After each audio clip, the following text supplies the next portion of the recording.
गू परिवार की इकलौती लाडली और करोड़ों के साम्राज्य की मालकिन गुशु वान जब वो प्रेग्नेंट हुई तो मैं उसे छोड़कर हमेशा के लिए गायब हो गया था। इसके बाद के 5 सालों तक बिजनेस की दुनिया में सिर्फ उसी के चर्चे रहे। लोग उसे एक ऐसी लेडी बॉस के रूप में जानते थे जो बेहद बेरहम, सख्त और कभी शादी न करने का फैसला कर चुकी एक जिंदा मिसाल थी। लेकिन दुनिया वालों को क्या पता कि कभी इसी औरत ने डिलीवरी रूम में मेरे बच्चे को जन्म देते वक्त मौत से जंग लड़ी थी और हर रात जागते हुए उंगलियों पर दिन गिन गिन कर मेरा रास्ता देखा था। एक ऐसे इंसान का रास्ता जो शायद कभी लौट कर नहीं आने वाला था। 5 साल के लंबे अरसे के बाद आज मैं आखिरकार इस शहर की जमीन पर वापस कदम रख रहा हूँ जहाँ मैंने कभी खुद को बंद कर लिया था। मैंने टैक्सी वाले से कहा कि भैया गाड़ी सिंघाई विला की तरफ ले चलो। विला के अंदर का नजारा कुछ और ही था। गुशु वान हमारी छोटी सी बेटी सिसी के सामने घुटनों के बल बैठी हुई थी और उसकी आवाज बहुत ही धीमी और ममता से भरी हुई थी। वो कह रही थी कि सिसी तुम अभी तक सोने क्यों नहीं गई बच्चा। तब सिसी ने मासूमियत से पूछा कि मम्मी कल तो स्कूल भी जाना है ना, पापा अभी तक क्यों नहीं आए। उन्होंने वादा किया था कि वो मेरे बर्थडे पर वापस आएंगे और मेरे साथ मेरा जन्मदिन मनाएंगे। अगले ही पल सिसी की आंखों से टप आंसू गिरने लगे और वो बहुत ही उदास होकर अपनी माँ की तरफ देख रही थी। गुशु वान ने धीरे से सिसी के सिर पर हाथ फेरा और जब उसने सिसी की उन आंखों और भौहों को देखा जो बिल्कुल मेरे जैसी थी तो उसका दिल अपने आप पिघल गया और उसकी आवाज और भी ज्यादा नरम हो गई। वो कहने लगी कि ऐसा कैसे हो सकता है भला, पापा सिसी से बहुत प्यार करते हैं लेकिन पापा के पास काम बहुत ज्यादा है ना, इसलिए वो किसी जरूरी काम की वजह से टाइम पर नहीं आ पाए। चलो कल सुबह मम्मी खुद तुम्हें स्कूल छोड़ने चलेगी, ठीक है। लेकिन आज सिसी जैसे अचानक बहुत समझदार हो गई थी और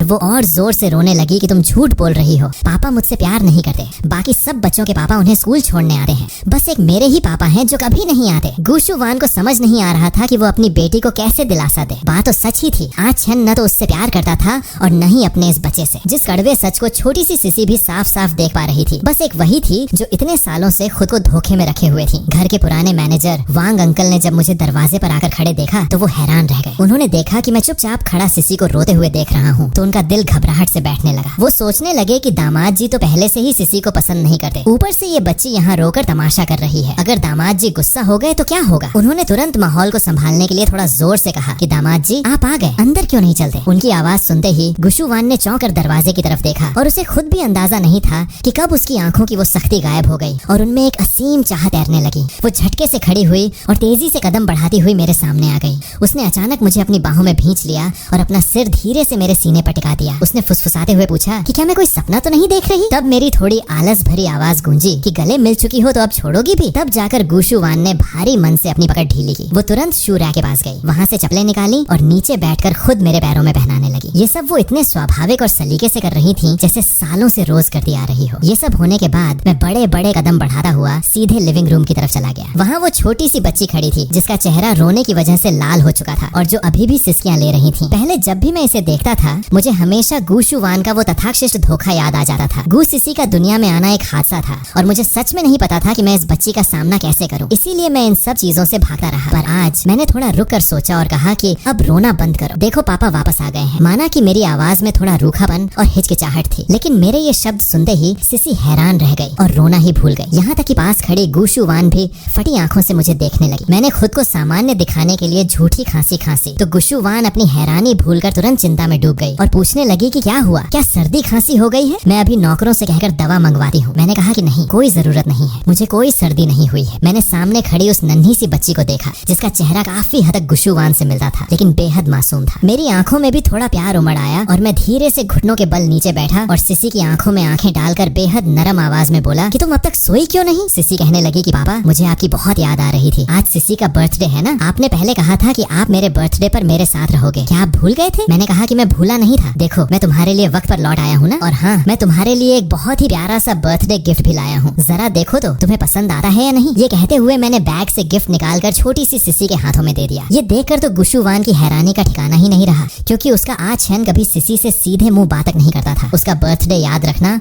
और उसके लिए गिफ्ट लाना तो बहुत दूर की बात थी। उसके मन में अचानक एक डर बैठ गया कि कहीं आज छन उसे हमेशा के लिए छोड़ने से पहले ये सब तो नहीं कर रहा। गुशु वान की आंखों में आंसू तैरने लगे। इधर सिसी खुशी से उछल पड़ी कि थैंक यू पापा, इतनी प्यारी बारबी डॉल के लिए। तो पापा क्या कल आप मम्मी के साथ मुझे किंडरगार्टन छोड़ने चलोगे। इससे पहले कि मैं सिसी को कोई जवाब देता गुशु वान ने बीच में ही बात काटे हुए सिसी को डांट दिया कि गु सिसी चलो जल्दी से अपने कमरे में जाकर सो जाओ, पापा बहुत थक गए हैं, उन्हें आराम करने दो। मैंने पलट कर उसकी तरफ देखा और कहा कि गुशु वान क्या अब मुझे अपनी ही बेटी को स्कूल छोड़ने जाने का हक भी नहीं है। लेकिन जब मैंने उसकी आंखों में देखा तो मुझे वहाँ साफ तौर पर एक घबराहट और डर दिखाई दिया। गुशु गुशुवान सहम गई और कहने लगी कि छेन, मेरा वो मतलब बिल्कुल नहीं था। मुझे लगा कि तुम शायद सिसी के साथ जाना पसंद नहीं करोगे। वो कुछ पल के लिए गुमसुम सी खड़ी रही, जैसे उसे पुरानी बातें याद आ गई हों, और उसने अपनी पलकें झुका ली ताकि मैं उसके दिल का दर्द न पढ़ सकूं। उसने कहा कि छेन, मैंने पहले भी कहा था, जब तक मैं जिंदा हूँ मैं तुम्हें खुद से दूर कभी नहीं जाने दूंगी। गुशुवान ने बहुत ही पक्के इरादे से मेरी तरफ देखा। उसकी ये हालत देखकर मेरे दिल में एक अजीब सी टीस उठी। ये सब मेरी ही गलती थी। पहले मैंने उसके साथ इतना बुरा बर्ताव किया था कि उसका सारा सुरक्षा का भाव खत्म हो चुका था। अब मैं थोड़ा सा भी अच्छा बर्ताव कर रहा था तो उसे लग रहा था कि इसके पीछे कोई साजिश है। मासूम सिसी को नहीं पता था कि बड़े लोगों के बीच क्या चल रहा है। उसने धीरे से मेरी शर्ट खींची कि चलिए ना पापा, प्लीज चलिए ना। मैंने अपनी बेटी को बड़े प्यार से देखा और कहा कि हाँ बच्चा, बिल्कुल चलेंगे। कल पापा और मम्मी दोनों मिलकर तुम्हें किंडरगार्टन छोड़ने जाएंगे, लेकिन अभी के लिए तुम्हें एक अच्छी बच्ची की तरह सो जाना चाहिए। छोटी सिसी ने अपनी बड़ी बड़ी आंखें झपकाई। पहले उसने अपनी मम्मी को देखा और फिर अपने इस बदले बदले से पापा को एक तिरछी नजर से देखा। उसने अपनी छोटी छोटी बाहें फैला दी ताकि उसकी मम्मी उसे गोद में उठाकर सुलाने ले जाए। मैं भी उनके पीछे पीछे ऊपर अपने बेडरूम में आ गया। मैं खिड़की के पास खड़ा होकर बाहर का नजारा देखने लगा और मेरे दिमाग में वो सारी रिपोर्ट्स और फाइल्स घूमने लगी जो मेरा बचपन का दोस्त जी हाईशू पिछले 1 महीने से मुझे लगातार भेज रहा था। मैं ख्यालों में इतना खोया हुआ था कि मुझे पता ही नहीं चला कि गुशुवान कब कमरे में आ गई। उसने पूछा कि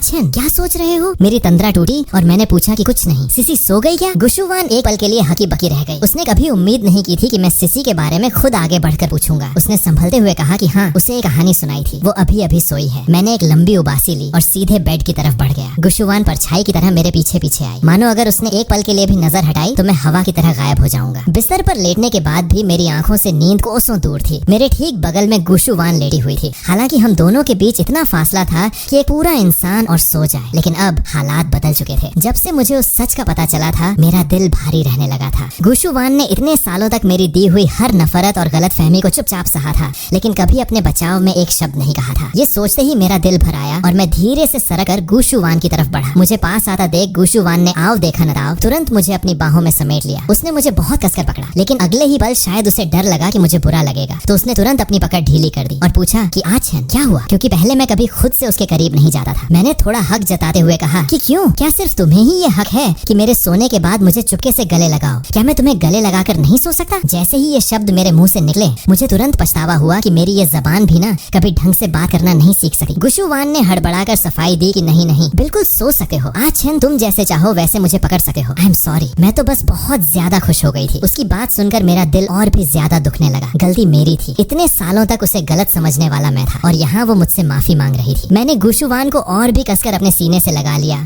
और भारी आवाज में कहा कि मुझे नींद आ रही है, सो जाओ, गुड नाइट। उस रात कोई तो बहुत सुकून की नींद सोया तो कोई पूरी रात करवटें बदलता रहा। अगली सुबह जब मेरी आंख खुली तो मेरे सामने गुशुवान का चेहरा था जो बहुत ही प्यार और सुकून से मुझे ही निहार रही थी। मुझे जागा हुआ देखकर उसने बहुत ही धीमी आवाज में कहा कि छेन, तुम उठ गए, भूख लगी है क्या? चलो पहले नीचे चलकर ब्रेकफास्ट कर लेते हैं। लेकिन मैंने उसकी बात का कोई जवाब नहीं दिया और मेरी नजर दीवार पर लगे क्लॉक पर गई तो सुबह के 8 बज चुके थे। इस वक्त तो सिसी के स्कूल जाने का टाइम हो जाता है। मैंने कहा कि तुमने मुझे जगाया क्यों नहीं? मैंने कल रात सिसी से वादा किया था कि मैं उसे स्कूल छोड़ने चलूंगा। जब मुझे कल रात अपनी बेटी के चेहरे पर आई वो खुशी याद आई तो मुझे लगा कि आज सुबह जब मैं नहीं जागा तो वो कितनी उदास हुई होगी। गुशुवान को जब याद आया कि आज सुबह 6 बजे से ही सिसी तैयार होकर बैठी थी कि पापा उसे स्कूल छोड़ेंगे तो उसे थोड़ी सी गिल्ट महसूस हुई। लेकिन इतने सालों में पहली बार छेन ने उसे अपनी बाहों में सोने दिया था, तो वो भला एक छोटे से बच्चे स्कूल जाने के चक्कर में छेन की नींद कैसे खराब होने दे दी। इसलिए गुशुवान ने बड़ी ही मासूमियत से झूठ बोलते हुए कहा कि अरे, मैंने सिसी से कह दिया था कि तुम अब बड़ी बच्ची हो गई हो, तुम्हें आत्मनिर्भर बनना सीखना चाहिए और हर चीज के लिए मम्मी पापा पर निर्भर नहीं रहना चाहिए, खासकर अपने पापा पर। वो सिर्फ 4 साल की मासूम बच्ची है, उसे क्या पता कि बड़ी बड़ी बातें क्या होती हैं। वो तो वैसे भी अपने पापा के साथ ज्यादा रही नहीं थी, इसलिए वो चुपचाप ड्राइवर के साथ स्कूल चली गई। गुशुवान ने मुझे पानी का एक गुनगुना ग्लास दिया और कहा कि सिसी को लग रहा था कि तुम बहुत थके हुए हो, इसलिए वो खुद ही स्कूल चली गई। तुम्हारे वापस आने से वो बहुत खुश है और मैं भी बहुत खुश हूँ। मैंने सोचा कि इन पिछले कुछ सालों में उस गलतफहमी की वजह से मैंने न केवल गुशुवान का दिल दुखाया बल्कि अपनी बेटी सिसी को भी कभी सीधे मुंह नहीं देखा। लेकिन उस मासूम की क्या गलती थी? वो तो सिर्फ 4 साल की एक बच्ची है। मैं फटाफट फ्रेश हुआ और नीचे आ गया। डाइनिंग टेबल पर कई तरह के लजीज पकवान सजे हुए थे जिन्हें गुशुवान ने खुद अपने हाथों से बनाया था और वो सब मेरी पसंद की चीजें थी। गुशुवान चुपचाप कुर्सी पर बैठी हुई थी और खिड़की से छनकर आती सुबह की सुनहरी धूप उस पर पड़ रही थी। उसके लिए मेरा इंतजार करना भी एक तरह का सुख था, लेकिन उसे हमेशा ये डर सताता रहता था कि कहीं एक दिन वो मेरा इंतजार करने का हक भी न खो दे। मैं धीरे धीरे कदम बढ़ाता हुआ उसके पास गया और मुझे अंदाजा भी नहीं था कि इसी जगह बैठकर गुशुवान ने न जाने कितनी रातें मेरा रास्ता देखते हुए गुजार दी थी। वो ठंडे पड़ते खाने और अपने उस धड़कते हुए दिल के साथ बस मेरा ही इंतजार करती रही थी। मैंने बिल्कुल सामान्य होने का नाटक करते हुए अपनी प्लेट उठाई और कहा कि चलो खाना खाते हैं। गुशुवान के होठों पर एक खूबसूरत मुस्कान आ गई और उसकी आंखों में जैसे चमक आ गई। उसने खुद खाना शुरू नहीं किया बल्कि बस अपलक मुझे ही देखती रही। वो जैसे इस पल को हमेशा हमेशा के लिए यहीं रोक देना चाहती थी। मैंने कहा कि मुझे क्या देख रही हो, तुम भी खाओ ना। और ये कहते हुए मैंने अपनी प्लेट से एक गर्मा गर्म शाओलोंग बाओ उठाकर उसकी प्लेट में रख दिया। गुशुवान को जब एहसास हुआ कि मैं उसे खाना परोस रहा हूँ तो वो कुछ पलों के लिए जड़ हो गई। उसने धीरे से उस बन को खाया और शायद उसे पुरानी कोई अच्छी याद आ गई थी, क्योंकि उसकी आंखों की खुशी अब छिपाए नहीं छिप रही थी। मैंने मन ही मन सोचा कि अगर गू कॉर्पोरेशन के कर्मचारियों ने अपने इस सख्त बॉस का ये रूप देख लिया तो उनके तो होश ही उड़ जाएंगे। मैंने जल्दी जल्दी नाश्ता खत्म किया और मुझे बाहर जाने के लिए तैयार होते देख गुशुवान तुरंत खड़ी हो गई कि छन तुम कहाँ जा रहे हो, मैं तुम्हें ड्रॉप कर देती हूँ। मैंने कहा कि मुझे थोड़ा काम है, मैं ड्राइवर के साथ चला जाऊंगा। और थोड़ा रुक कर आगे कहा कि दोपहर को मैं तुम्हारे पास आऊंगा, साथ में लंच करेंगे। गुशुवान ने बिना एक पल गंवाए तुरंत हामी भर दी कि ठीक है, मैं कंपनी में तुम्हारा इंतजार करूंगी। कल रात को ही मैंने अपने बचपन के दोस्त जी हाईशू को मैसेज करके आज मिलने का टाइम फिक्स कर लिया था। 1 महीने पहले जो कुछ भी हुआ था मुझे उसका सिर्फ एक ऊपरी अंदाजा था। आज मैं हर एक बात को साफ साफ और पूरी तरह से जान लेना चाहता था। जब मैं तय कैफे में पहुंचा तो जी हाईशू पहले से ही वहाँ बैठकर मेरा इंतजार कर रहा था और उसने कहा कि पहले बैठो और इसे देखो। और ये कहते हुए उसने अपने बैग से एक फाइल निकाली और मेरी तरफ बढ़ा दी। पता नहीं क्यों, लेकिन उस वक्त मेरे कदम पीछे हटने लगे और मेरा दिल घबराने लगा। मुझे डर लग रहा था कि कहीं इन बीते सालों में सारा कसूर मेरा ही न निकल आए। और मुझे इस बात से डर लग रहा था कि गुशुवान सब कुछ जानते हुए भी मुझसे इतना प्यार कैसे कर सकती है। मेरा पक्का दोस्त होने के नाते हाईशू मेरे दिल का हाल अच्छे से समझता था और उसने कहा कि छन अब किस बात की हिचकिचाहट है, हम अब कोई 17-18 साल के नासमझ लड़के नहीं है। क्या तुम अब भी खुद को धोखे में रखना चाहते हो? ये गुशुवान के साथ नाइंसाफी है, सिसी के साथ नाइंसाफी है और तुम सिर्फ इसलिए उसका दिल नहीं दुखा सकते कि वो तुमसे बेइंतहा प्यार करती है। मेरे पास उसकी बातों का कोई जवाब नहीं था। मैंने कांपते हाथों से उन कुछ पन्नों की फाइल को उठाया और पूरा पढ़ने के बाद मेरी आंखें झुक गईं और मुझ में जैसे जान ही नहीं बची। मुझे अब 100% यकीन हो चुका था कि गुशुवान की कोई गलती नहीं थी, सब मेरी ही अंधभक्ति का नतीजा था। हमारा शी परिवार शहर का एक बहुत बड़ा और नामी रियल एस्टेट टाइकून है। मैं अपने घर का सबसे छोटा बेटा होने के कारण सबका लाडला था और मुझे हर सुख सुविधा मिली थी। जब मैं 18 साल का था तब पहली बार मुझे किसी से प्यार हुआ और वो लड़की थी शेन यू। मैंने पूरे कॉलेज में ढिंढोरा पीटकर 6 महीने तक उसका पीछा किया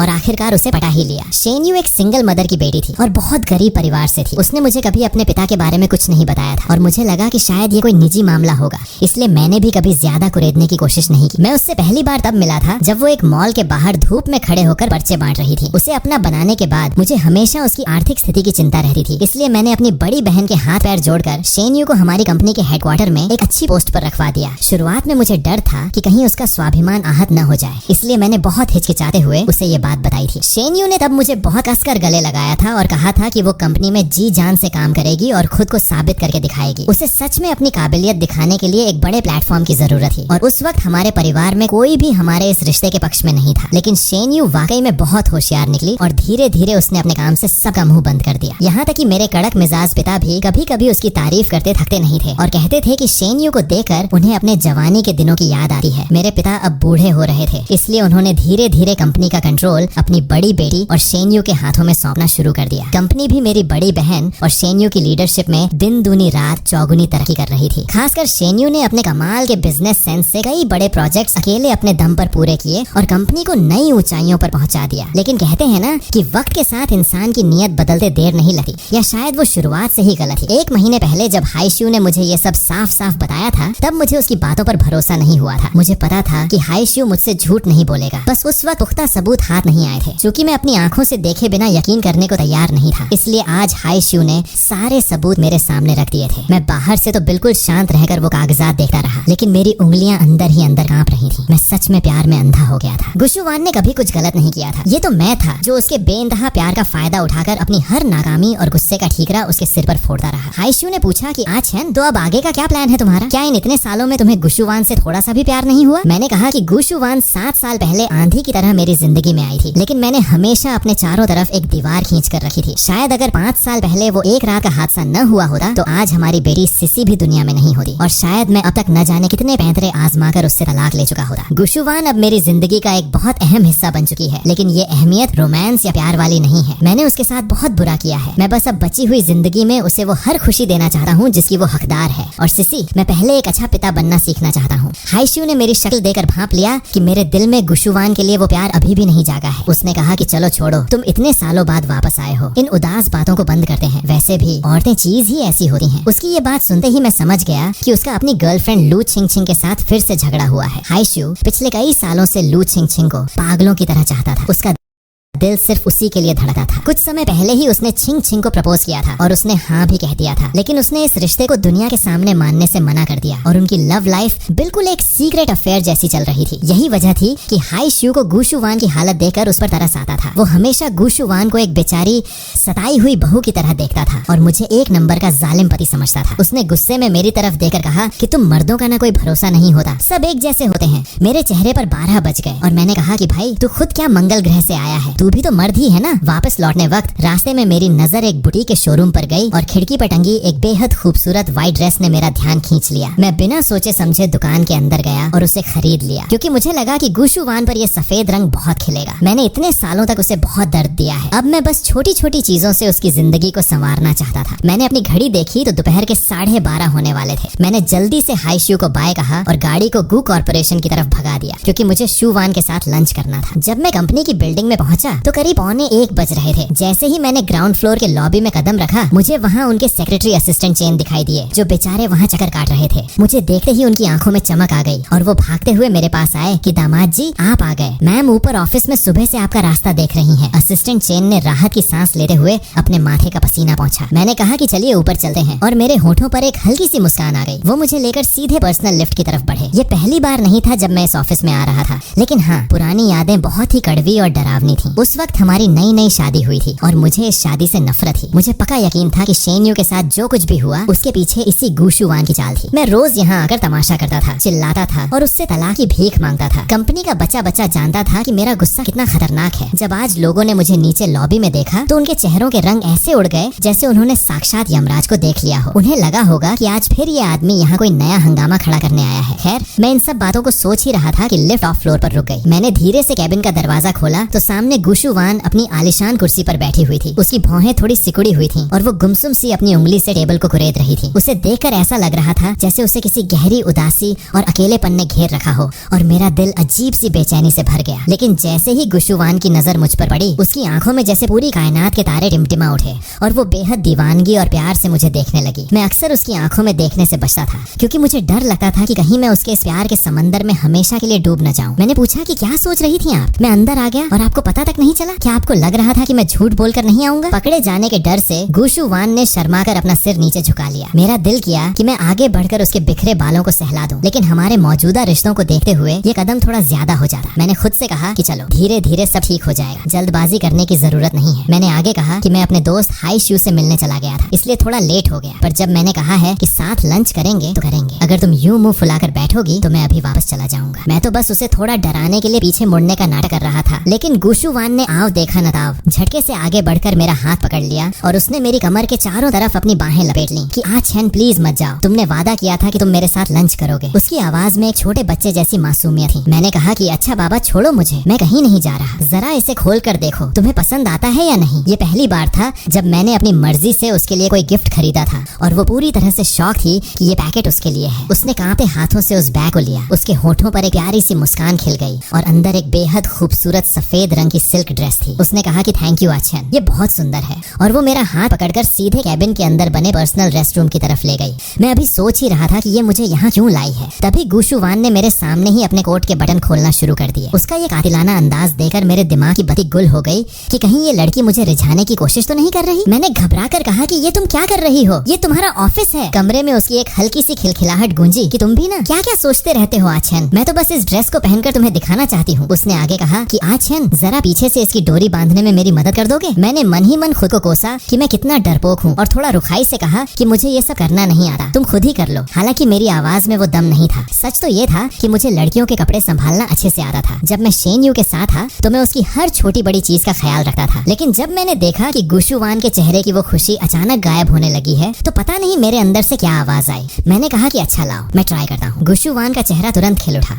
और उसने अपने लंबे बालों को समेटकर आगे की तरफ कर लिया। मुझे लगा कि मैं फिर से उसकी बातों में आ गया हूँ। मैंने बड़ी सफाई से उसकी पीठ पर एक सुंदर सा बटरफ्लाई नॉट बांध दिया और मेरे इन सलीके वाले हाथों को देखकर मैं खुद ही थोड़ा झेप गया और अपनी नाक खुजलाने लगा। लेकिन गुशु वान ने कुछ नहीं कहा। उसने बस पीछे हाथ ले जाकर उस नॉट को छुआ और न जाने किन ख्यालों में खो गई। फिर उसने बड़े ही डरते डरते मेरा हाथ थामा, जैसे उसे डर हो कि अगले ही पल मैं उसका हाथ झटक दूंगा, और पूछा कि तो क्या खाने का मन है आज आपका? खुशकिस्मती से मैंने कोई गुस्सा नहीं दिखाया बल्कि अपनी उंगलियां उसकी उंगलियों में फंसा ली और उसकी तरफ देखकर एक शरारती मुस्कान के साथ कहा कि चलो आज तुम्हारी कंपनी के एम्प्लॉय कैफेटेरिया में खाना खाते हैं। गुशु वान की खूबसूरत भौहें थोड़ी सिकुड़ गईं क्योंकि कैंटीन का खाना वैसे तो अच्छा था, लेकिन आ चेन बचपन से ही बेहद रईस घराने का था। उसने हमेशा 5 स्टार खाना ही खाया था, पर उसने ज्यादा बहस नहीं की और कहा कि ठीक है जैसा तुम कहो। जैसे ही हम ऑफिस से बाहर निकले, वहाँ बैठी छोटी सेक्रेटरी ने जब अपनी कड़क बॉस को अपने पति का हाथ हमें मुस्कुराते हुए बाहर आते देखा तो उसे अपनी आंखों पर यकीन ही नहीं हुआ। उसने तुरंत अपना फोन निकाला और कंपनी के सीक्रेट गॉसिप ग्रुप में ये ताजा खबर डाल दी कि ब्रेकिंग न्यूज दोस्तों, बॉस और सर के बीच का माहौल एकदम गर्मा गर्म है। तुरंत किसी का रिप्लाई आया कि अरे ऊपर वाली जल्दी बता क्या हुआ। उसने फिर लिखा कि तुम लोग यकीन नहीं मानोगे, अभी अभी सर और मैम एक दूसरे का हाथ हमें ऑफिस से बाहर निकले हैं, शायद नीचे लंच करने गए हैं। किसी ने लिखा कि ओहो भाई सच में क्या? दूसरे ने लिखा कि सर आज आए और उन्होंने कोई सामान नहीं तोड़ा, ऊपर से मैम का हाथ पकड़ा हुआ है, बहन जरा अपनी आंखें साफ कर ले। फिर एक और मैसेज आया कि मुझे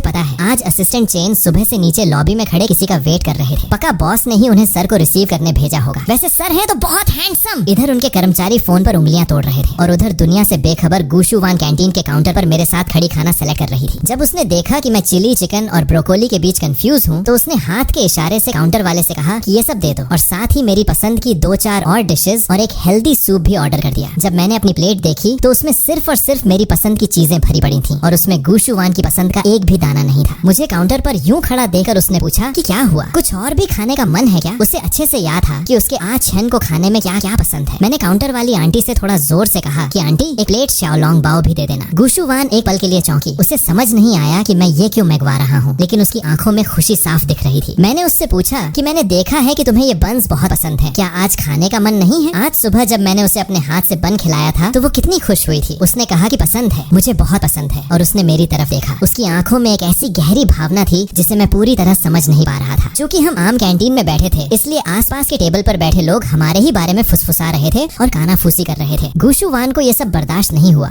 और उसने अपनी मशहूर किलर लुक चारों तरफ घुमाई तो जो लोग अभी तक फुसफुसा रहे थे देखते ही देखते पूरी कैंटीन में सन्नाटा छा गया। सब चुपचाप अपनी प्लेट में मुंह गड़ाकर बैठ गए। मुझे वैसे भी ज्यादा भूख नहीं थी, थोड़ा सा खाकर मेरा पेट भर गया और मैंने बड़ी सहजता से अपनी बची हुई प्लेट गुशु वान की तरफ खिसका दी। गुशु वान ने बिना किसी हिचकिचाहट के मेरी जूठी प्लेट उठाई और बड़े चाव से खाने लगी। मैंने सामने बैठी उस औरत को देखा कि उसका हर एक अंदाज कितना रॉयल और शालीन था। वो कैंटीन का एक साधारण सा मीट बॉल भी ऐसे खा रही थी जैसे किसी 7 स्टार होटल में कोई महंगी डिश खा रही हो, और मेरे होठों पर एक मुस्कान आ गई। और इधर कैंटीन के बाकी लोग अब खाना भूल चुके थे। वे टेबल के नीचे से फोन चलाकर लाइव अपडेट्स दे रहे थे कि ओहो माय गॉड, तुम लोगों ने देखा मैम सर की तरफ कितने प्यार से देख रही हैं, ये सब क्या है? किसी ने लिखा कि अरे छोड़ भाई, मैम तो हमेशा से ही सर को ऐसे देखती आई हैं, इसमें क्या नया है? दूसरे ने लिखा कि पर तुमने ये नहीं देखा कि मैम ने सर का छोड़ा हुआ खाना कितने आराम से खा लिया, जैसे ये रोज की बात हो। खाना खत्म करने के बाद गुशु वान ने मुझसे पूछा कि दोपहर के बाद का क्या बान लान है आपका? मैंने थोड़ा सोचा और मुस्कुराकर कहा कि पता नहीं, क्यों ना आज पूरी दोपहर मैं तुम्हारे ऑफिस में रहकर तुम्हारे साथ ही वक्त बिताऊं। मैंने बहुत ही साफ दिल से उसकी तरफ देखा, लेकिन गुशु वान ने बस अपने कानों के पास लटके बालों को पीछे किया और अपने छोटे से कान के झुमके को छूते हुए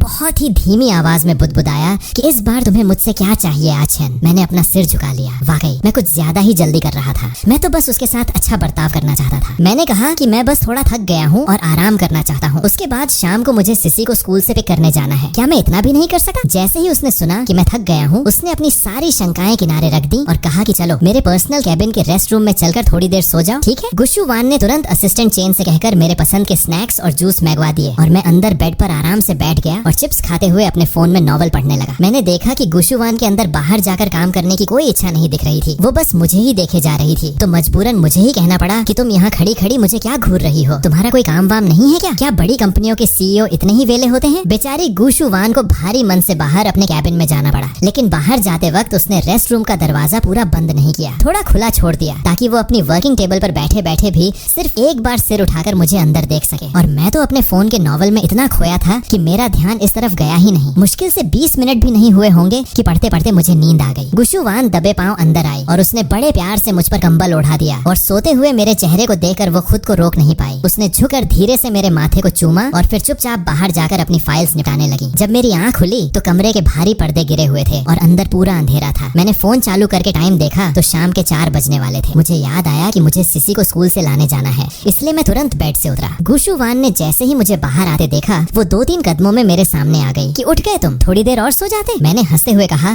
कि 4 बज चुके हैं, मुझे सिसी को स्कूल से लेने जाना है। अगर मैं खुद नहीं जागता तो क्या तुम मुझे आज भी नहीं जगाती? गुशुवान ने अपना सिर झुका लिया और चुप रही, जैसे कोई छोटा बच्चा अपनी गलती पर मुंह फुला लेता है। मेरा गुस्सा भी उसकी ये शक्ल देखकर आधा गायब हो गया और मैंने अपनी आवाज थोड़ी नरम की कि अब ऐसे क्या देख रही हो, तुम अपना काम खत्म करो, मैं 4:30 बजे सिसी को लेने निकलूंगा। गुशुवान ने थोड़े लाड से अपना मुंह बनाते हुए कहा कि मैं बस तुम्हारे पास बैठना चाहती हूँ, क्या मैं इतना भी नहीं कर सकती? मैंने अपनी सारी फाइल्स निकाली हैं, क्या मैं भी तुम्हारे साथ चल सकती हूँ? मैंने उसे एक अजीब नजर से देखा और कहा कि तुम्हें रहना है तो रहो, मुझे कोई प्रॉब्लम नहीं है। इसके बाद मैंने उसकी तरफ ज्यादा ध्यान नहीं दिया। मैं बेड पर बैठ गया और गुशुवान मेरे बगल में बैठ गई और एक बड़े से पैकेट से मसालेदार पोटैटो चिप्स खाने लगी और मैं अपने फोन पर देश के सबसे बड़े म्यूजिक कॉलेज के स्टूडेंट्स के कुछ परफॉर्मेंस वीडियो देखने लगा। गुशुवान लगातार मुझे ही निहार रही थी। हालांकि अब हमारे बीच का माहौल पहले जैसा कड़वा और तनावपूर्ण नहीं था। उसे लग रहा था कि शायद वक्त के साथ मैंने अब इस रिश्ते को स्वीकार कर लिया है या फिर मैंने किस्मत से समझौता कर लिया है। लेकिन वो मुझसे प्यार करती थी और वो अच्छे से जानती थी कि सच्चे प्यार का एहसास कैसा होता है। उसे साफ पता था कि उसका आज क्षण अभी भी उससे वो प्यार नहीं करता। इधर मेरे पास उसके दिल की उलझनों को सोचने का टाइम नहीं था। मैं अभी कुछ समय पहले ही अपना वर्ल्ड टूर खत्म करके देश लौटा था। शोज के बाद के जो कागजी काम थे वो वैसे तो मेरा मैनेजर चिन फेई संभाल रहा था, लेकिन कुछ चीजों पर मेरे खुद के साइन और ध्यान की जरूरत थी। ऊपर से उस बड़े म्यूजिक कॉलेज ने मेरे स्टूडियो को एक ऑफिशियल लेटर भेजा था कि वे चाहते थे कि मैं उनके कॉलेज में बतौर गेस्ट प्रोफेसर ज्वाइन करूं और मैं इस बारे में गंभीरता से सोच रहा था। भले ही मेरी उम्र अभी ज्यादा नहीं थी, लेकिन म्यूजिक की दुनिया में मेरा नाम बड़े बड़े बुजुर्ग उस्तादों के बराबर लिया जाता था। पिछले कुछ सालों में गुशुवान से दूर भागने के चक्कर में मैंने पूरी दुनिया में न जाने कितने शोज किए थे। हालांकि गुशुवान का एक नियम था कि मुझे महीने में कम से कम 5 दिन घर पर बिताने होंगे, पर मैंने कभी उस नियम की परवाह नहीं की थी। मैं अपनी धुन में रहता था, जब मन करता था आ जाता था और जब मन करता था चला जाता था। गुशुवान ने कभी इस बात पर मुझसे झगड़ा नहीं किया। बस मैं जब भी लौटा था वो इसी विला में मेरा इंतजार करती हुई मिलती थी। शायद पिछले कुछ सालों में उसकी इसी बेहिसाब छूट और सब्र ने मेरे गुस्से को शांत कर दिया था, या शायद सालों तक बाहर भटकते भटकते मैं खुद भी थक चुका था। अब मैं ठहर कर अपनी बेटी सिसी और गुशुवान को थोड़ा वक्त देना चाहता था। जब मैंने ये सोचा तो मुझे लगा कि कॉलेज का ये ऑफर बिल्कुल सही टाइम पर आया है। इससे मुझे शहर में रुकने का एक जाकर जायज बहाना मिल जाएगा। मुझे पता था कि गुशुवान अभी भी फूंक फूंक कर कदम रख रही है। उसे लग रहा है कि मेरा ये बदला हुआ रूप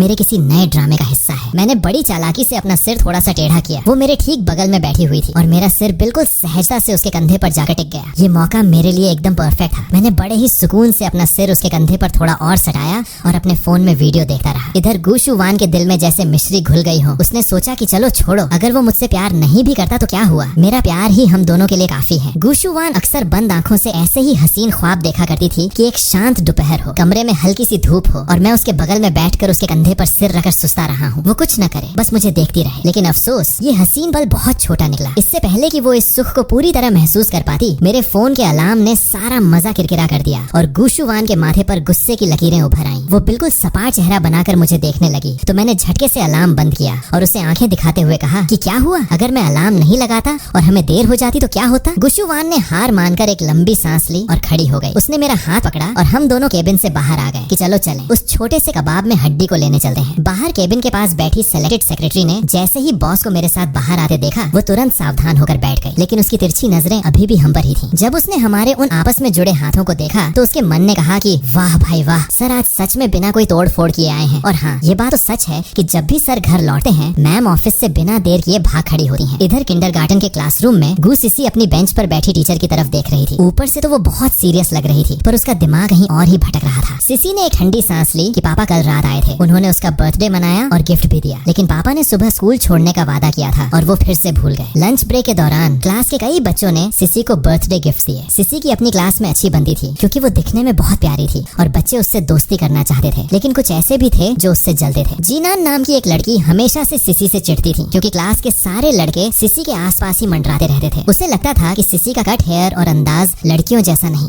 बल्कि किसी लड़के जैसा है। जब जीनान ने देखा कि जिस लड़के को वो पसंद करती है वो भी सिसी को हैप्पी बर्थडे बोल रहा है तो उसका खून खौल उठा। वो सिसी के डेस्क के पास गई और कहने लगी कि गू सिसी, तुम्हें जन्मदिन मुबारक हो। वैसे क्या तुम सच में खुश हो? क्या तुम्हारे पापा सच में तुम्हारे साथ बर्थडे मनाने आए हैं? जब हमारा बर्थडे होता है तो मेरे मम्मी पापा पूरे दिन की छुट्टी लेकर मुझे डिज्नीलैंड घुमाने ले जाते हैं। क्या तुम्हारे पापा कभी तुम्हें लेकर गए हैं? सिसी का मन हुआ कि वो पलटकर उसे करारा जवाब दे, लेकिन उसके पास बोलने के लिए कोई शब्द नहीं थे। हालांकि वो दिल से मानना चाहती थी कि पापा सिर्फ उसी के लिए विदेश से आए हैं, लेकिन कड़वा सच यही था कि इससे पहले पापा कभी उसके बर्थडे पर नहीं रहे थे और न ही वे कभी साथ में किसी पार्क या मेले में गए थे। सिसी को चुप देकर जीनान का हौसला और बढ़ गया और वो और चिढ़ाते हुए बोली कि तुम्हारे पापा तुमसे प्यार नहीं करते, तुम्हारे पापा को तुम चाहिए ही नहीं। ये सुनते ही सिसी के सब्र का बांध टूट गया।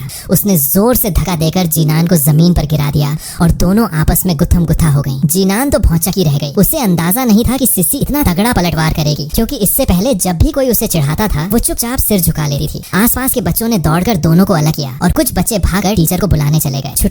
होने से 10 मिनट पहले सिसी चुपचाप प्रिंसिपल के केबिन में खड़ी थी। टीचर ने उनकी तरफ देखकर कहा कि मैंने तुम दोनों के पेरेंट्स को इन्फॉर्म कर दिया है, कोई भी बात हो बैठकर सुलझाई जा सकती है, लेकिन स्कूल में मारपीट बिल्कुल बर्दाश्त नहीं की जाएगी। सिसी, इस मामले में तुम्हारी गलती ज्यादा है क्योंकि तुमने पहले हाथ उठाया। इधर रास्ते में गाड़ी चलाते हुए गुशुवान के पास जब क्लास टीचर का फोन आया तो उसकी भौहें तन गईं और उसने कहा कि जी मुझे पता चल गया, हम बस 5 मिनट में पहुँच रहे हैं। उसने फोन रखा तो मैंने बगल की सीट पर बैठकर फोन चलाते हुए उसकी तरफ देखा कि क्या हुआ। उसने कहा कि सिसी की टीचर का फोन था, उसने स्कूल में किसी बच्चे के साथ लड़ाई की है, हमें तुरंत वहाँ बुलाया है। मैंने फोन चलाना बंद किया और मेरी भौहें सिकुड़ गईं कि लड़ाई। गुशुवान ने तुरंत सारा ठीकरा सामने वाले बच्चे पर फोड़ दिया कि पक्का सामने वाले बच्चे ने ही कोई बदतमीजी की होगी, हमें अपनी बेटी पर भरोसा रखना चाहिए। जब तुम यहाँ नहीं थे मैंने उसकी परवरिश में कोई कमी नहीं छोड़ी है। गुशुवान को डर था कि चूंकि मैं पहले से ही उससे और इस हादसे वाले बच्चे से नफरत करता था तो कहीं इस बात को सुनकर मैं सिसी से और ज्यादा नफरत न करने लगूं। उसे ये भी डर था कि मैं उस पर एक खराब माँ होने का आरोप लगा दूंगा। मैंने एक हल्की मुस्कान के साथ गुशुवान की तरफ देखा और कहा कि सिसी मेरी भी बेटी है, मुझे उस पर पूरा भरोसा है। और थोड़ा रुकर आगे कहा कि और मुझे तुम पर भी पूरा भरोसा है कि तुमने सिसी को बहुत अच्छे संस्कार दिए हैं। गाड़ी रुकने के बाद गुशुवान ने कुछ नहीं कहा, बस उसने मेरा हाथ और जोर से थाम लिया। मैंने मन ही मन सोचा कि ये औरत भी ना अंदर से इतनी इमोशनल हो रही है, पर चेहरे पर वही पुराना कड़क भाव बना रखा है। जब हम केबिन में पहुंचे तो सिसी हमें देखकर साफ तौर पर घबरा गई। उसे लगा कि पापा को अब उसके झगड़े के बारे में पता चल गया है। पापा तो पहले ही उससे दूर रहते थे, अब तो वो उससे और ज्यादा नफरत करने लगेंगे। मैंने गुशुवान का हाथ छोड़ा और सीधे सिसी की तरफ बढ़ा। टीचर से पूरी बात जानने के बाद मैं नीचे झुका और सामने खड़ी उस बच्ची की तरफ देखा जिसके चेहरे पर थोड़े खरोंच के निशान थे और मैंने कहा कि बेटा मैं गू सिसी का पापा हूँ, आपका नाम क्या है? जीनान उस हैंडसम अंकल को देखती रह गई और बोली कि मेरा नाम जीनान है। मैं मुस्कुराया कि जीनान बेटा, सिसी ने पहले हाथ उठाया, इसके लिए उसके पापा होने के नाते मैं आपसे माफी मांगता हूँ, लेकिन क्या आपने भी कुछ गलत नहीं कहा था? क्या आपको भी सिसी को सॉरी नहीं बोलना चाहिए? हालांकि जीनान के पेरेंट्स अभी तक स्कूल नहीं पहुँचे थे, लेकिन टीचर की डांट और मेरे इस प्यार भरे अंदाज का उस पर गहरा असर हुआ। वो धीरे धीरे कदम बढ़ाती हुई सिसी के पास गई कि आई एम सॉरी सिसी, मुझे वैसी बातें नहीं बोलनी चाहिए थी, मैं अपनी बात वापस लेती हूँ और तुम्हें हैप्पी बर्थडे कहती हूँ। मैंने सिसी की तरफ देखा तो सिसी ने थोड़ा मुंह बनाते हुए कहा कि मुझे भी मारना नहीं चाहिए था। ये बोलकर उसने अपना चेहरा दूसरी तरफ घुमा लिया। तभी जीनान के माता पिता भी वहाँ पहुँच गए। पूरी बात जानने के बाद उन्हें समझ आ गया कि गलती उनकी अपनी बेटी की ही थी और उन्होंने हमसे और सिसी से माफी मांगी। जीनान का परिवार भी बिजनेस की दुनिया का एक जाना माना नाम था। हालांकि वे हमारे शी या गू परिवार जितने बड़े नहीं थे, पर रईस थे। माफी मांगने के बाद वे अपनी बेटी को लेकर तुरंत वहाँ से चले गए, पर जाते जाते जीनान ने चुके से सिसी के कान में फुसफुसाया कि गू सिसी, तुम्हारे पापा सच में बहुत कूल और हैंडसम हैं। ये कहकर वो शर्माते हुए अपने मम्मी पापा के पीछे भाग गई। जीनान के मुंह से अपने पापा की तारीफ सुनकर सिसी के चेहरे पर एक बड़ी सी मुस्कान आ गई, लेकिन अगले ही पल उसे याद आया कि आज उसके झगड़े की वजह से पापा को यहाँ आना पड़ा। पापा तो कभी उसे स्कूल लेने नहीं आते थे, आज आए भी तो इस कांड की वजह से। क्या पापा सच में उससे गुस्सा है? मैंने उससे कुछ नहीं कहा, टीचर को थैंक यू बोला और एक हाथ से गुशुवान का और दूसरे हाथ से सिसी का हाथ पकड़कर लेकर केबिन से बाहर आ गया। ठीक उसी वक्त स्कूल की छुट्टी हुई थी, इसलिए ग्राउंड में बहुत सारे बच्चे और उनके पेरेंट्स इकट्ठा थे। सब सिसी के परिवार को देख रहे थे कि ओ भाई, वो जो सिसी के साथ खड़े हैं, क्या वो उसके पापा हैं? कितने हैंडसम हैं। किसी ने कहा कि मैं तो हमेशा कहती थी कि सिसी की आंखें पूरी क्लास में सबसे सुंदर हैं। अब पता चला कि वो अपने पापा पर गई है। ये फैमिली कितनी परफेक्ट लगती है ना। आसपास के लोगों की बातें सुनकर सिसी की खुशी का ठिकाना नहीं रहा। उसने धीरे से मेरा हाथ खींचते हुए कहा कि पापा, आई एम सॉरी, मुझे मारना नहीं चाहिए था। मैंने सिसी की तरफ देखा कि उसने ऐसा क्या कहा था कि तुम्हें इतना गुस्सा आ गया। मुझे और टीचर को अभी तक असली वजह नहीं पता थी, क्योंकि सिसी ने अंदर कैबिन में कुछ भी बोलने से मना कर दिया था। सिसी ने अपना सिर झुका लिया और सुबकते हुए बोली कि उसने कहा कि पापा मुझसे प्यार नहीं करते। उसने कहा कि पापा को मैं नहीं चाहिए, इसलिए पापा कभी मुझे स्कूल छोड़ने नहीं आते और न ही कभी मुझे किसी पार्क में घुमाने ले जाते हैं। ये सुनते ही मैं और गुशु वान दोनों सन्न रह गए। हमने सपने में भी नहीं सोचा था कि बच्चों के झगड़े के पीछे इतनी गहरी वजह होगी। मेरे मुंह से जैसे शब्द ही गायब हो गए। मैं सफाई में क्या बोलता, क्योंकि जीनान ने जो कुछ भी कहा था वो सारा सच ही तो था। तभी गुशु वान ने नीचे बैठकर सिसी के आंसू पहुंचे कि बेटा, पापा आपसे बहुत प्यार करते हैं। पापा के पास काम बहुत ज्यादा रहता है ना, इसलिए वो नहीं आ पाते। पर देखो, आज पापा खुद तुम्हें लेने आए हैं ना, और कल रात उन्होंने तुम्हारे लिए केक भी काटा था, है ना। सिसी भले ही छोटी थी, पर वो बेवकूफ नहीं थी। उसने रोते हुए कहा कि तुम हमेशा यही कहती हो, पापा के पास ऐसा कौन सा काम है, बाकी बच्चों के पापा तो रोज आते हैं, बस मेरे ही पापा हमेशा बिजी रहते हैं। उसकी बातें सुनकर आज मुझे पहली बार एहसास हुआ कि हम बड़ों की नफरत ने इस छोटी सी बच्ची के दिल पर कितना गहरा घाव किया है। वो अंदर से कितनी अकेली और डरी हुई थी। गुशु वान की तन गई। उसे सिसी का इस तरह बात करना बिल्कुल पसंद नहीं आया, क्योंकि सिसी के शब्दों ने उसके उस झूठ का पर्दाफाश कर दिया था। उसकी आवाज सख्त हो गई कि गु सिसी, एक तो तुमने स्कूल में मारपीट की, ऊपर से तुम अपनी गलती मानने के बजाय बहस कर रही हो। सिसी अपनी माँ की कड़क आवाज सुनकर सहम गई और उसने डर के मारे अपना मुंह बंद कर लिया। उसकी आंखों में आंसू भरे हुए थे। मुझसे अब और देखा नहीं गया और मैंने कहा कि तुम दोनों यहाँ स्कूल के सामने क्यों तमाशा कर रही हो, और गुशु वान, तुम उस पर इतना क्यों चिल्ला रही हो, वो मेरी बेटी है। ये कहकर मैंने आगे बढ़कर सिसी को अपनी गोद में उठा लिया और उसके आंसू साफ किए कि सिसी बेटा, रोते नहीं है, गलती पापा की थी, तुम्हारी नहीं। तुम्हें डिज्नीलैंड जाना है ना, इस वीकेंड पापा खुद तुम्हें लेकर पार्क जाएंगे और हम खूब सारी मस्ती करेंगे, ठीक है। सिसी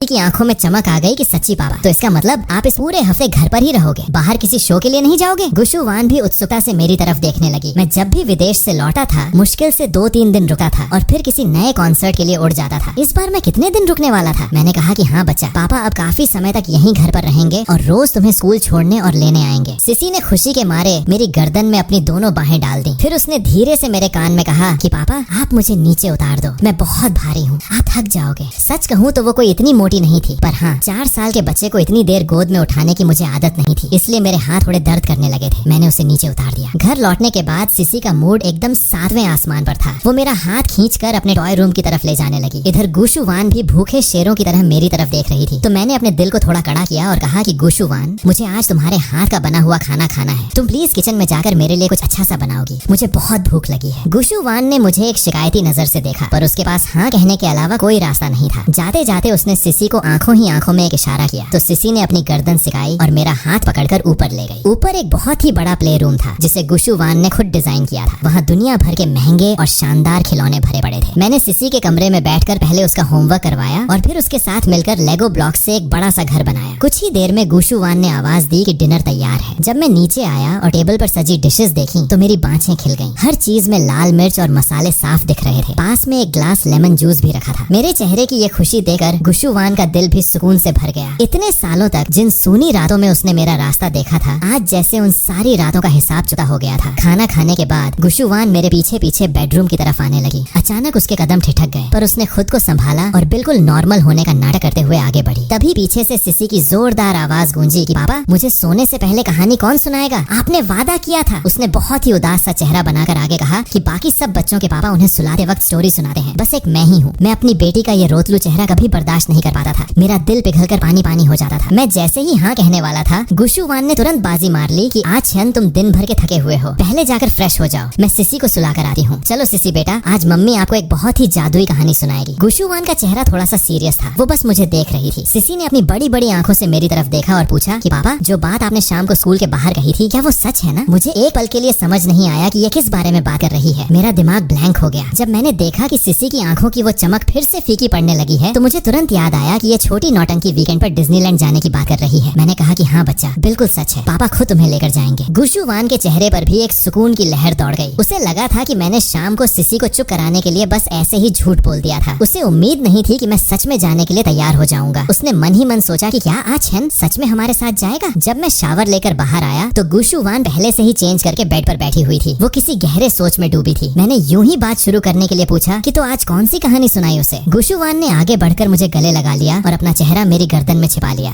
उसकी आवाज बहुत ही दबी हुई थी कि वही लिटिल रेड राइडिंग हुड वाली कहानी। और हाँ, मैंने उसे ये भी साफ साफ समझा दिया है कि रात के 7 बजे के बाद उसे अपने पापा को तंग नहीं करना है, क्योंकि उसके बाद का सारा वक्त सिर्फ और सिर्फ मेरा है। लेकिन अगले ही पल मैंने जो बात कही उसने गुशु वान के होश उड़ा दिए कि तुम्हें तीखा खाना कब से पसंद आने लगा। गुशु वान 2 सेकंड के लिए एकदम सुन्न रह गई। फिर उसने संभलते हुए कहा कि पसंद है, जो चीजें तुम्हें पसंद है वो सब मुझे भी पसंद है, इसमें क्या बड़ी बात है। मैंने कहा कि झूठ मत बोलो, तुम जरा सा भी तीखा खाना बर्दाश्त नहीं कर सकती। सिर्फ मेरी पसंद का ख्याल रखने के लिए तुम रोज वो मिर्च वाला खाना खाती हो और फिर चुपके से पेट की दवाएं लेती हो। क्या तुम पागल हो? ये कहते कहते मेरी आंखों में आंसू आ गए। अगर मैं शावर लेने से पहले पानी पीने के लिए नीचे लिविंग रूम में न गया होता और वहाँ मेरा पैर उस दराज से न टकराया होता जो थोड़ा खुला हुआ था और जिसके अंदर पेट की दवाओं की बोतलें भरी पड़ी थीं, तो मुझे आज भी पता नहीं चलता कि इस औरत को तीखे खाने से कितनी गंभीर एलर्जी है। मेरी आंखों में आंसू देकर गुशु वान ने बड़े ही प्यार से अपनी उंगलियों से मेरे आंसू साफ किए कि इससे कोई फर्क नहीं पड़ता आछन, तुम्हारी उस नफरत और बेरुखी के सामने पेट का ये छोटा सा दर्द तो कुछ भी नहीं है। मेरे दिल में गिल्ट का एक बहुत बड़ा पहाड़ टूट पड़ा। मैं तो बस उसके साथ थोड़ा अच्छा बर्ताव करना चाहता था, लेकिन उसने मेरे लिए जो कुर्बानियां दी थी उनके सामने मेरा ये अच्छा बर्ताव कुछ भी नहीं था। मैंने रोते हुए कहा कि क्या तुम कभी खुद के बारे में नहीं सोच सकती? प्लीज थोड़ा अपने बारे में भी सोचो। मेरी इन बातों ने जैसे गुशु वान के अंदर के सारे बांध तोड़ दिए। हम दोनों एक दूसरे की बाहों में थे। उसने आगे बढ़कर मेरे आंसू चूमे और फिर वो खुद को रोक नहीं पाई। उसने सीधे मेरे होठों पर अपने होठ रख दिए। उस रात के बाद सुबह जब मैं जागा तो मेरे होठ थोड़े सूजे हुए थे। मैं उसकी बाहों में पूरी तरह जकड़ा हुआ था। न जाने कब हम दोनों एक दूसरे को पकड़कर सो गए थे। जब मेरी दोबारा आंख खुली तो दोपहर के 12 बजने वाले थे। मेरी पूरी बॉडी में थोड़ा दर्द था लेकिन थकान नहीं थी। मुझे याद आया कि कल रात को सोने से पहले गुशु वान ने बहुत ही प्यार से मेरी पीठ और पैरों की मालिश की थी ताकि मेरी थकान दूर हो सके। मैं बाथरूम में गया और आईने में खुद को देखा तो बाल पूरी तरह बिखरे हुए थे और आंखों में अभी भी थोड़ी सी नींद और आलस था। गुशु वान कमरे में नहीं थी। मुझे लगा कि शायद वो हमेशा की तरह ऑफिस चली गई होगी और सिसी भी स्कूल जा चुकी होगी। मैं फ्रेश होकर नीचे आया ताकि घर की कुक चेन दीदी से अपने लिए लंच बनाने को कह सकूं। लेकिन जैसे ही मैं किचन के पास पहुंचा मुझे वहाँ कोई काम करता हुआ दिखाई दिया। गुशु वान बड़े ही सलीके से सब्जियां काट रही थी। उसके हाथ सच में बहुत खूबसूरत और नाजुक थे। मैंने किचन के दरवाजे पर खड़े होकर कहा कि तुम आज ऑफिस नहीं गई? मेरी आवाज सुनते ही उसने मुड़कर देखा। चूँकि उसके हाथों में चाकू और सब्जियां थी इसलिए वो मुझे गले नहीं लगा पाई, पर उसके होठों पर एक प्यारी सी मुस्कान आ गई कि क्या अभी भी बदन में दर्द है? मैंने अपना चेहरा बिल्कुल सपाट रखा और कहा कि नहीं, कोई दर्द नहीं है। लेकिन मैं क्या करता? मेरे लाल होते कान मेरा सारा झूठ साफ बयां कर रहे थे। मैंने खुद को नॉर्मल दिखाने के लिए बात बदली कि मुझे भूख लगी है, खाना बनने में और कितना टाइम लगेगा। गुशु वान ने एक छोटा सा चीनी मिट्टी का कटोरा निकाला और गैस पर चढ़ी हांडी से गर्मा गर्म दलिया निकालकर मेरी तरफ बढ़ा दिया कि तुमने सुबह से कुछ नहीं खाया है ना, पहले इसे खाकर अपने पेट को थोड़ा शांत करो। मैंने कटोरा हाथ में लिया और उसे आंखें दिखाते हुए कहा कि मैंने सुबह खाना क्यों नहीं खाया, इसकी वजह क्या तुम्हें नहीं पता? मैंने चम्मच से 2-3 निवाले खाए पर मुझसे और नहीं खाया गया। मुझे बचपन से ही ऐसी फीकी और मीठी चीजें बिल्कुल पसंद नहीं थी। भले ही गुशु वान ने उसे बहुत टेस्टी बनाया था पर वो मेरे स्वाद का नहीं था। गुशु वान मेरी इस आदत से अच्छे से वाकिफ थी, इसलिए उसने मुझे ज्यादा फोर्स नहीं किया। मैं किचन से बाहर नहीं गया बल्कि दरवाजे के फ्रेम से टिक कर खड़ा रहा और उसे कुकिंग करते हुए देखता रहा। मुझे ऐसा लगा जैसे मेरे दिल का सूनापन धीरे धीरे दूर हो रहा हो। शायद इतने सालों तक बाहर भटकने के बाद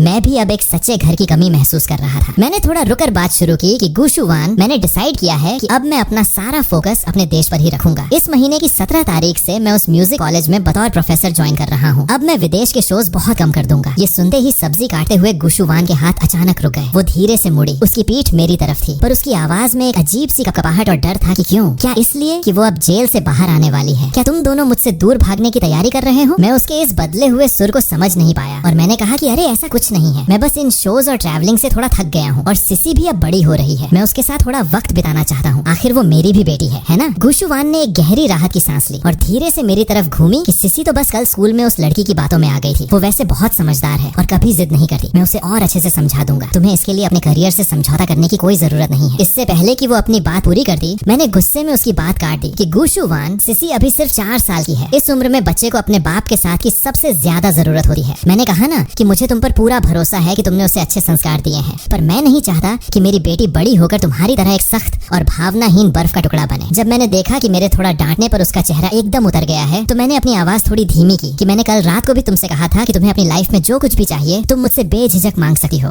मैं तुम्हारी हर शर्त मानने को तैयार हूँ। गुशुवान को भला मुझसे क्या चाहिए था? उसकी सिर्फ एक ही ख्वाहिश थी कि मैं कभी उससे वो सच्चा प्यार करूँ, पर अफसोस मैं वो कभी नहीं कर सका था। उसने बिना वक्त गंवाए फटाफट अपनी शर्तें बोलनी शुरू कर दी कि पहली शर्त, रात के 10 बजे से पहले तुम्हें हर हाल में घर आना होगा। दूसरी शर्त, तुम बाहर दोस्तों के साथ कभी शराब नहीं पियोगे। और तीसरी शर्त, जब भी तुम्हें फुर्सत मिले तुम्हें इसी घर में मेरे साथ रहना होगा। मैंने एक शरारती मुस्कान के साथ उसकी तरफ देखा कि बस या कुछ और भी है। गुशुवान ने फिर से वो मासूम सा चेहरा बनाया, एक तिरछी नजर मुझ पर डाली और बहुत ही दबी आवाज में फुसफुसाई कि और तुम सिसी के साथ मुझसे ज्यादा वक्त नहीं बिताओगे। भले ही उसकी आवाज बहुत धीमी थी पर मेरे कानों ने उसे साफ सुन लिया। मेरी आंखों में एक हंसी तैर गई कि ठीक है, आपकी ये सारी शर्तें मुझे मंजूर हैं, इनमें कोई बड़ी बात नहीं है। गुशुवान ने आगे बढ़कर मुझे बहुत कसकर गले लगा लिया और अपनी आंखें बंद कर ली ताकि मैं उसकी आंखों के डर को न पढ़ सकूं। उसका अंदाजा बिल्कुल सही था। आँचन ऊपर से चाहे जितना कड़क बने, अंदर से उसका दिल बहुत नरम था। भले ही वो सिसी से उतना प्यार नहीं करता था पर एक पिता होने का फर्ज निभाने के लिए वो कुछ भी करने को तैयार था। दोपहर का लंच खत्म करने के बाद मैंने जबरदस्ती गुशुवान को गाड़ी में बिठाकर ऑफिस भेजा। मैं थोड़ी देर ऊपर जाकर सोया और जब सोकर उठा तो घर में करने को कुछ नहीं था, इसलिए मैं अपनी कार उठाकर सीधे अपने म्यूजिक स्टूडियो चला गया। मुझे म्यूजिक से बचपन से ही प्यार था और भगवान ने मुझे गॉड गिफ्टेड टैलेंट दिया था जिसे मैंने कभी दुनिया से नहीं छिपाया। जब मैं छोटा था तभी मेरे पेरेंट्स ने दुनिया के सबसे बड़े वायलिन उस्तादों को मुझे सिखाने के लिए रख दिया था। जब मैं 18 साल का हुआ तो मेरे composition climb to the moon ने दुनिया भर में धूम मचा दी थी। उसी खुशी में मेरे बड़े भाई शी हुआई ने मुझे ये आलीशान स्टूडियो बर्थडे गिफ्ट में दिया था। इसकी लोकेशन, इसका इंटीरियर और यहाँ का स्टाफ सब कुछ बिल्कुल मेरी चॉइस के मुताबिक था। जैसे ही मैंने स्टूडियो के अंदर कदम रखा और राउंड लगाने लगा तभी मेरा एक जूनियर स्टाफ लियू तियान दौड़ता हुआ आया कि छन भाई, जिन फेई भाई अपने कैबिन में आपका ही वेट कर रहे हैं। ये बोलकर उसका चेहरा अचानक लाल हो गया और उसने थोड़ा शर्माते हुए आगे कहा कि वैसे भाई, इन 2 दिनों में आपको थोड़ा आराम पर भी ध्यान देना चाहिए। मैं तो सोच में पड़ गया कि ये लड़का क्या बकवास कर रहा है। मुझे लगा कि पक्का इसने फिर से कोई अजीब सा रोमांटिक नॉवल पढ़ लिया होगा। कुछ दिन पहले इसी लड़के ने मुझे एक नॉवल सजेस्ट किया था जिसका नाम था the dominating CEOs little sweetheart. वो इतनी बकवास कहानी थी कि 2 पेज पढ़ते ही मुझे गहरी नींद आ गई थी। खैर, मेरे जाने के बाद लियू तियान ने मन ही मन सोचा कि भाई हमारी लेडी बॉस सच में बहुत डेंजरस और वाइल्ड है। लेकिन जब मैं अपने मैनेजर और दोस्त चिन फेई के ऑफिस में घुसा तो उसका सुर भी बदला हुआ था। उसने मुझे देखते ही मजे लेते हुए कहा कि वाह भाई वाह, कल रात का मुकाबला तो बड़ा ही खतरनाक लग रहा है। तभी मैं कहूँ कि भाई साहब मेरे मैसेजेस का रिप्लाई क्यों नहीं कर रहे थे। मैंने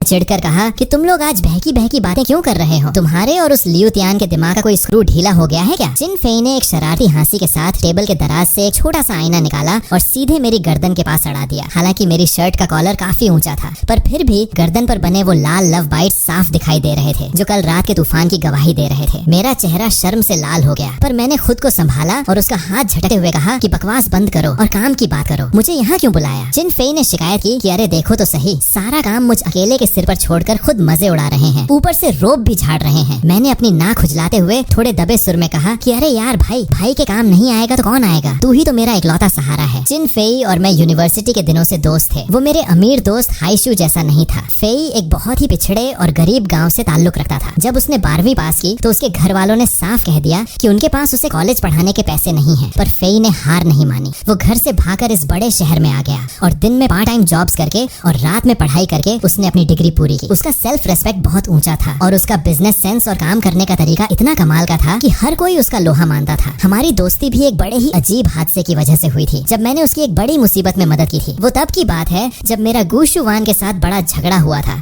और मैं गुस्से में हाइशू के साथ एक बड़े पब में ड्रिंक करने गया था। वहाँ हमने देखा कि एक अमीर अधेड़ उम्र की औरत वहाँ के एक नए वेटर के साथ बदतमीजी कर रही थी। ऐसी जगहों पर यह सब आम बात थी, इसलिए कोई भी उस रईस औरत के मुंह नहीं लगना चाहता था। मैंने देखा कि वो औरत जबरदस्ती उस लड़के का हाथ खींचकर उसे अंदर एक प्राइवेट कैबिन में ले जाने की कोशिश कर रही थी। पर उस लड़के की आंखों में एक अजीब सी जिद और गुस्सा था। उसकी वो जिद देखकर मुझे अपनी खुद की हालत याद आ गई। भले ही मेरी हालत उस वेटर जितनी बुरी नहीं थी पर मुझे लगा कि मैं भी तो इस दुनिया में कितना अकेला और बेबस हूँ। उस वक्त मेरी पसंद की लड़की को साजिश के तहत जेल भेज दिया गया था। मेरे परिवार का बिजनेस डूब रहा था और मुझे मजबूरी में गुशुवान से शादी करनी पड़ी थी। बस उसी गुस्से और हमदर्दी में मैंने आगे बढ़कर उस अमीर औरत को डांटा और उस वेटर को उसकी चंगुल से छुड़ाया। वो वेटर कोई और नहीं नहीं बल्कि यही चिन फेई था। बाद में मैंने और हाई शू ने मिलकर उसे कई अच्छी जॉब्स दिलवाई और धीरे धीरे हम तीनों पक्के यार बन गए। चिन फेई ने गंभीर होकर मुझसे पूछा कि तो तुमने सच में डिसाइड कर लिया है? मैंने उसकी टेबल पर रखे एक छोटे से हरे भरे सकुलेंट प्लांट को छुआ और कहा कि हाँ, मैंने डिसाइड कर लिया है। चिन फेई वैसे तो बहुत अच्छा लड़का था, पर जब बात सच कड़वा बोलने की आती थी तो वो कभी रहम नहीं करता था। उसने तंजिया हंसी के साथ कहा कि सच तो ये है कि तुम्हें ये बात बहुत पहले से पता थी, पर तुम हमेशा शुतुरमुर्ग की तरह रेत में सिर गाड़े बैठे रहे, है ना? उसके इस तीखे वार ने मुझे चुप करा दिया, पर फेई कहाँ रुकने वाला था। वो बोलता गया कि अब जरा अपने इस छोटे से दिमाग का इस्तेमाल करो भाई। घर पर इतनी सुंदर, अमीर और पागलों की तरह चाहने वाली बीवी बैठी है, उसे छोड़कर तुम उस नकली और धोखेबाज प्यार के पीछे भाग रहे थे। अब अक्ल ठिकाने आई? मैंने हाथ जोड़ते हुए कहा कि अच्छा बाबा, मुझे मेरी गलती समझ आ गई है, अब प्लीज अपना ये लेक्चर बंद करोगे। मैं अब शूवान के साथ बहुत अच्छे से रहूंगा और उसकी हर बात मानूंगा, ठीक है? मैंने आगे कहा कि वैसे तू मुझे क्या ज्ञान दे रहा है, मैं तो सिर्फ शूवान के साथ ही रूखा था, पर तेरी तो लव लाइफ का कोई अंत ही नहीं है। तूने पिछले कुछ सालों में न जाने कितनी लड़कियों का दिल तोड़ा है। फेई मेरी इस गुगली पर थोड़ा घबरा गया। वो पलटकर वार करने ही वाला था कि मैंने बात को रफा दफा करने के लिए टेबल की तरफ इशारा किया कि वैसे तेरी टेबल पर ये पौधा कब से आया? मुझे तो लगा था कि तेरे मिजाज के हिसाब से यहाँ कोई जंगली कांटों वाला कैक्टस होना चाहिए था। ये सुनते ही चिन फेई ने अपनी शर्ट के कॉलर सीधे किए और मुस्कुराते हुए कहा कि क्या बात कर रहा है यार, देखो ये कितना क्यूट और छोटा सा है। उसका ये बदला हुआ चेहरा देखकर दाल में कुछ काला लगा और मैंने आंखों को छोटा करके पूछा कि बता किस लड़की ने गिफ्ट किया है ये? इतना प्यार उमड़ रहा है कि टेबल पर सजा कर रखा है, मन करे तो सिर पर ताज बनाकर घूम ले। पता नहीं कौन सी ऐसी शेरनी आई है जो तुझ जैसे जंगली घोड़े को काबू में कर पाएगी। चिन फेई ने उस पौधे की पत्तियों को सहलाते हुए बड़े ही घमंड से कहा कि मुझे काबू करना। भाई, ऐसी लड़की ने अभी इस दुनिया में जन्म ही नहीं लिया है। मैंने एक रहस्यमयी मुस्कान के साथ कहा कि चलो देखते हैं। मुझे तो लगता है कि इस बार तेरा पता साफ होने वाला है। हम दोनों अभी हंसी मजाक कर ही रहे थे कि मेरे फोन की स्क्रीन पर गुशुवान का वीचैट मैसेज पॉपअप हुआ कि आज छन क्या कर रहे हो? मैंने तुरंत रिप्लाई किया कि स्टूडियो में हूँ। अगले ही पल उसका दूसरा मैसेज आया कि क्या आज शाम को घर पर साथ में डिनर करेंगे? तुम्हारा काम कब तक खत्म होगा? मैं तुम्हें पिक करने आ जाऊँ क्या? मैंने चिन फेई के उस झांकते हुए सिर को पीछे धकेला और टाइप किया कि जरूरत नहीं है, मैं अपनी कार से ही टाइम पर घर पहुँच जाऊंगा। इसके बाद मैंने फोन रख दिया। मैंने फेई से कहा कि देख रहा है ना, घर से चेकिंग चालू हो गई है, मैं अब चलता हूँ। चिन फेई ने मेरा हाथ पकड़कर रोका कि अरे इतनी जल्दी क्या है भाई, पहले तो तू कभी घर जाने के लिए इतना उतावला नहीं रहता था, क्या ये सब सिर्फ पछतावे की वजह से कर रहे हो? मैंने एक गहरी सांस ली। मेरे चेहरे पर थोड़ी उलझन थी और कहा कि सच कहूँ तो मुझे खुद नहीं पता कि मैं क्या करूँ। पहले मेरा दिमाग पूरी तरह खराब हो चुका था, अब मुझे बस इतना समझ आ रहा है कि मैं उसे वो सारी खुशियाँ दूं जो मैं दे सकता हूँ। चिन फेई ने मेरी हालत देखकर अपनी आवाज थोड़ी सीरियस की कि देखो भाई, ज्यादा गिल्ट में जीने की जरूरत नहीं है। तुमने गुशुवान के साथ कोई घरेलू हिंसा नहीं की है, ऊपर से तुम दोनों की एक इतनी प्यारी बेटी भी है। मैम तुमसे बहुत प्यार करती हैं, ये सच है, लेकिन ये सब उन्होंने अपनी मर्जी से किया है। दुनिया में हर प्यार के बदले प्यार मिले ये जरूरी नहीं होता। अगर तुम्हें लगता है कि उनका ये बेइंतहा प्यार तुम्हारे लिए एक बोझ बन रहा है तो खुद पर जबरदस्ती करने की कोई जरूरत नहीं है। मुझे पता था कि फेई मेरा भला चाहता है, पर फिर भी मेरे दिल ने गुशुवान का पक्ष लिया और मैंने मजाक में कहा कि अच्छा बेटा, तेरी ये सारी बातें अगर मैं रिकॉर्ड करके बॉस को सुना दूं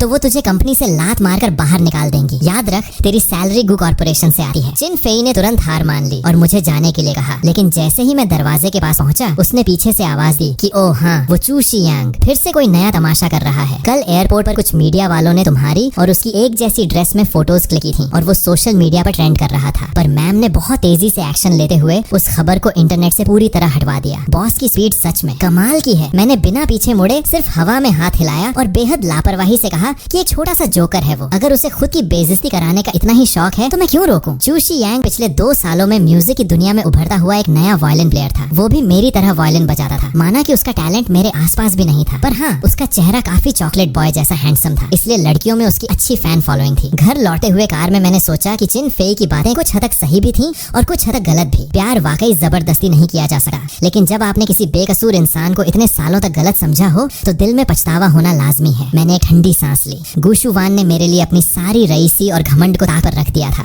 उसने मेरे हर नखरे को बेहद सब्र से झेला था। जब मैं घर पहुंचा तो डाइनिंग टेबल पर खाना सज चुका था। हालांकि मुझे रात में भारी डिनर करने की आदत नहीं थी, फिर भी टेबल पर तरह तरह की डिशेस सजी हुई थी। जब मैंने प्लेट्स देखी तो मुझे साफ दिखा कि इस बार 2-3 डिशेस में लाल मिर्च का बिल्कुल भी इस्तेमाल नहीं किया गया था, पर हाँ, वो सारी चीजें थी मेरी ही पसंद की, बस बिना मिर्च मसाले के बनाई गई थी। मैंने थोड़ा सा सूप पिया और फिर चम्मच रख दी। मैं बस टेबल पर बैठकर सिसी और गुशुवान को खाना खाते हुए देखने लगा। माँ बेटी की शक्लें काफी मिलती जुलती थी। सिसी की बस आंखें बिल्कुल मेरे जैसी थी, वही बड़ी बड़ी गहरी बादामी आंखें जो बड़ी होकर न जाने कितने लड़कों का दिल तोड़ेंगी। मैंने गुशुवान को देखा कि उसका खाना खाने का तरीका भी कितना शाही और सलीके वाला था। मुझे हमेशा से पता था कि वो बहुत खूबसूरत है, लेकिन आज उसे इतनी करीब से देखते हुए मुझे लगा कि वो दिन ब दिन और सुंदर होती जा रही है। पर मुझे ये भी अच्छे से पता था कि बाहर बिजनेस की दुनिया में उसके नाम का जो खौफ है वो वो कोई अफवाह नहीं है, वो अंदर से बेहद जिद्दी और कड़क लेडी थी। अगर उसे कभी ये भनक भी लग गई कि मैं उस पर ये प्यार सिर्फ इसलिए लुटा रहा हूँ क्योंकि मुझे शेन यू का सच पता चल चुका है, तो वो गुस्से में क्या करेगी, मैं सोच भी नहीं सका था। मैंने अपने दिमाग के विचारों को झटका